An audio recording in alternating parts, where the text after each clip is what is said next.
My songs bump in Houston like Scarface and Houston. You ain't got it like me, you just mad cause I tell her how it is and you tell her how it might be. We got this shit mapped tight, brass knuckles and flashlights. The heaters and the two-seaters with 2 meters. Senoritas, kiss rings when you meet us.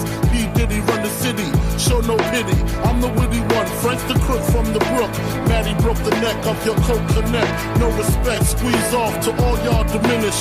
Shootouts for 20 minutes until we finish. Then it's to the loot, escape in the coupe, break bread with the kiss. Panero, chic loots, Black Rob join the mob. It ain't no replacing him, niggas step up. We just macing them, placing them in funerals. Criminals turn the vows to Brick City. Nobody come off like P. Diddy. Business wise, I play men. Hard money on the island Cayman. Y'all just betray men, we spray men.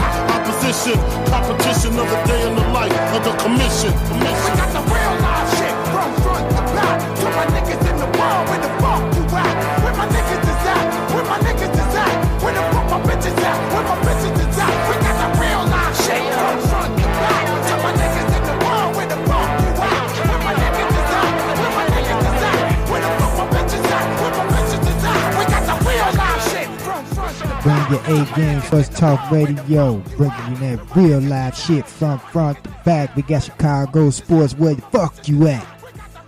What's the word? We back in your ear, me and homie Smokey D down here in the player cave, just sitting back chilling, talking about Chicago sports and more.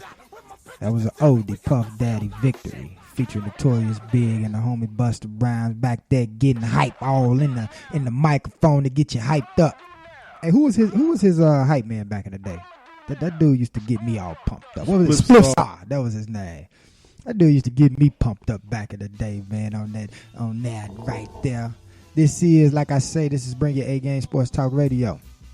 Me and the homie Smokey D down in the player cave. We just got through talking about the Chicago Bulls. Touched on the Jahlil Oakafor trade and when that might go down and everything else. It seems that yesterday, that was a meeting between Charles Oakley, Adam Silver, Michael Jordan and James Dolan. They met in Manhattan yesterday. Oakley's still a little hurt, man. He's still a little hurt by some of the comments. Yeah, I would be too. What was some of the comments he said? Dolan went on some talk show and called him an alcoholic and told everybody he's got an anger problem and he wanted him around down there representing the Knicks like that. And see, this is what my problem is. Dolan, this is a representative of your organization, the Knicks, right? Going out on a talk show and basically defaming now almost, talking down on him. You don't do that. You don't talk outside the house. That's in-house, because I'm quite sure Oakley knows some things that a lot of us fans probably don't know that he could probably say about the organization and the Knicks and Dolan, but he probably choose not to. That's my problem with Dolan. Oh, also Dolan blamed him for LeBron not coming to New York in 2010, saying Oakley had some choice words or something, and that soured that negotiation.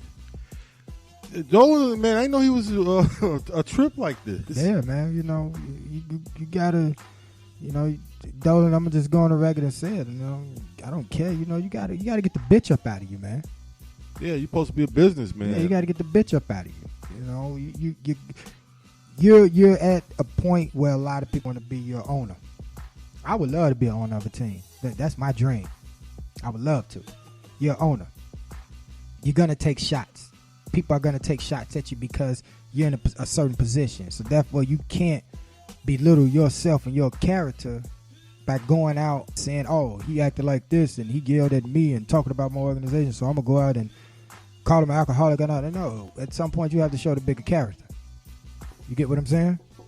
Right, because this is ridiculous, man. It's crazy, man. This is the Knicks, 2016-17 version. They got a whole lot of things in their house that's just broken and everything like that. Mm-hmm. But this right here, I mean, it shouldn't even got to this point. He's 4 minutes into the game, watching the game, and then security comes over there for no apparent reason that tells him that he has to get out of the building. And I'm like, Oakley, I mean, what did I do? I'm not going nowhere if you ain't giving me no valid reason. And I did buy a ticket. Or unless I knowingly did something that was malicious, I'm not going nowhere. Then the fact that next day, Dolan gets on some kind of talk show, Michael K., and calls me an alcoholic and says I have anger problems. And he didn't reach out to me. He didn't try to talk to me at all. And, you know, he's trying to assassinate his character. So I guess Silver got pissed off. Oakley had some choice words for the Knicks and the way it's going, but that's just the fan in him, you know? That's just the fan. Yeah, and I'm sure the other fans... You know Oakley's character. Oakley's not going to lead no team and nothing like that. He was a role player in the league, right? You know, so you're not going to get something out of him that you're not going to get that out of him. Basically, the calm and sound-minded and everything else. Oakley is who he is. You get what I'm saying? But you're in a different position from Oakley. You get what I'm saying? We didn't know about Oakley until this situation. Now you just made Oakley famous. Not only that, you just exploited your whole organization, you and your character as a whole. You get what I'm saying? Yeah. For 4 minutes, for a guy yelling about his displeasure with the team that he loves and watches. But I didn't even get that he was yelling at him or said anything about him. Well, it said that he said something. He was yelling at him, or he said something before the game. You know how reports is. Oh, because Oakley claims that he never said anything to him. You know how reports is.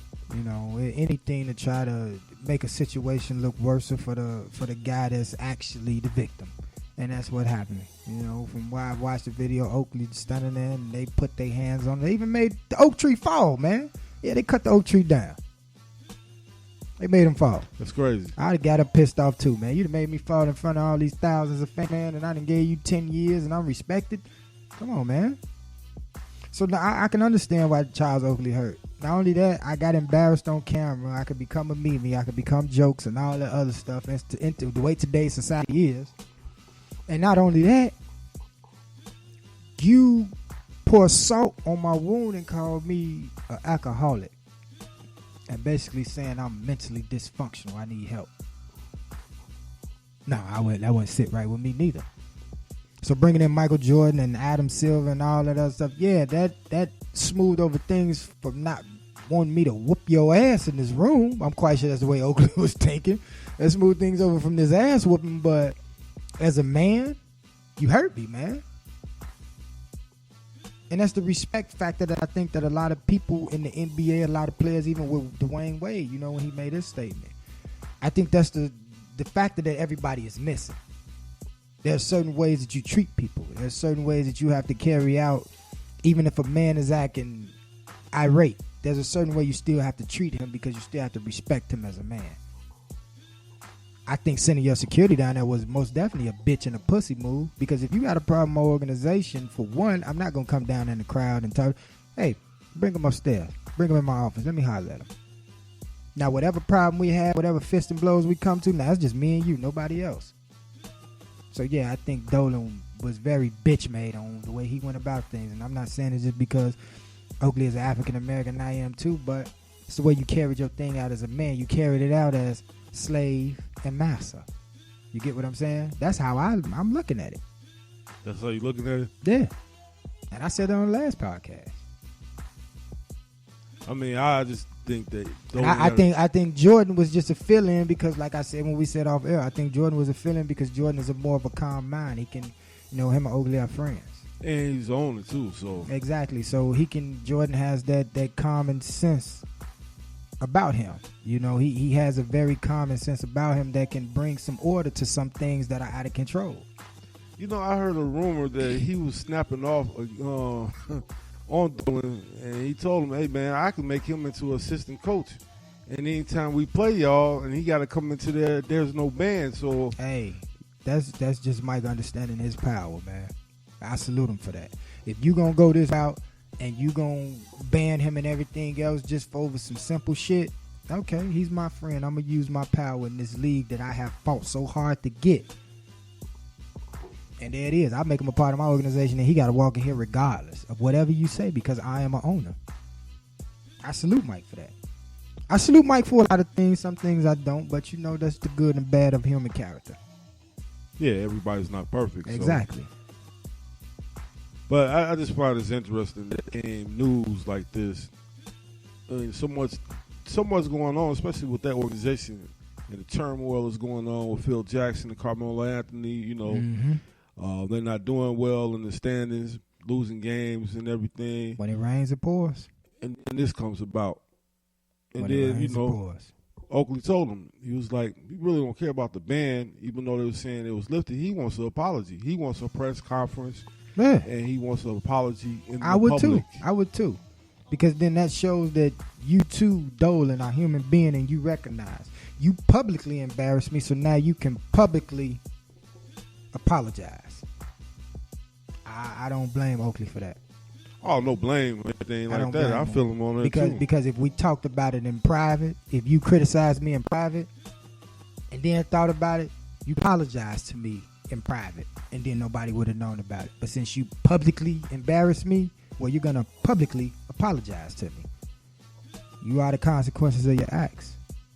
So, therefore, I don't blame Oakley. So, let me ask you this. Do you see a domino effect going on here? I mean, okay, you got Oakley, and then you got he's asking for his apology. Does this lead on to a lot of other things? Just go, maybe possibly Dolan maybe selling the team because all of this craziness going on this year. I mean, I wouldn't let situations like this sell a team because he has been the owner. This team has seen some success. You get what I'm saying? I mean, yeah, most definitely. It has seen some success, but this is just an up and down of the trial and tribulation in life to understand that maybe some things you didn't have in order with yourself and with your organization, and then maybe this is a wake-up call. Maybe this is a wake-up call, but if you don't look at it as a wake-up call, then, maybe you need to move on. I mean, even with his actions, and then look at his president's actions. I mean, I love Phil Jackson, but now he's on social media dogging one of your players. And that's what a lot of these celebrities, famous guys, whatever you want to call them, whatever category of terminology you want to use, that's what a lot of them got to do. They got to stop going to social media looking for this attention. To feel like, just because I have this power, I'm just going to, flex my fucking opinion voice and, and say what I want to say. No, you have people in this world also with common sense that just look past your name, your label, and what you have to be like, hey, dude, that's not right. I didn't expect this out of you. So that's a good thing to social media, too. Expose a lot of these people that we put on a pedestal. Phil Jackson going to Twitter and criticizing people. Come on, man. You supposed to be the Zen master. People from Chicago in the 90s, we had this picture about you that you was this wise man that led this lost team to the promised land. Basketball wise. But now we're seeing, you just feel. You just feel, man. So as another person that need to understand his position and where he at and what he's doing for this league and the NBA. He also has to understand that you have 11, even though I question your 11. You need to put that knowledge to use and bring it back. You get what I'm saying? Yeah, I hear you. And like I say, this falls on Dolan, though. He picked him to be the president. True. That is true. So then start questioning his decision making on everything, on every plateau. That is true. So you gotta start looking yourself in the mirror like, man, do I really know what I'm doing owning the team? Or That should is I true. just step off and then let somebody with a level mind and really with that ambition to really win a team? And hey, I'm not even in the spotlight, man. I'm gonna let everybody else do what they're supposed to do. Exactly. And I'm gonna give you the resources, and then I'm gonna bag off. I don't want to be out here in the spotlight. What do I need to be in the spotlight? I'm already successful. Exactly. So it's things.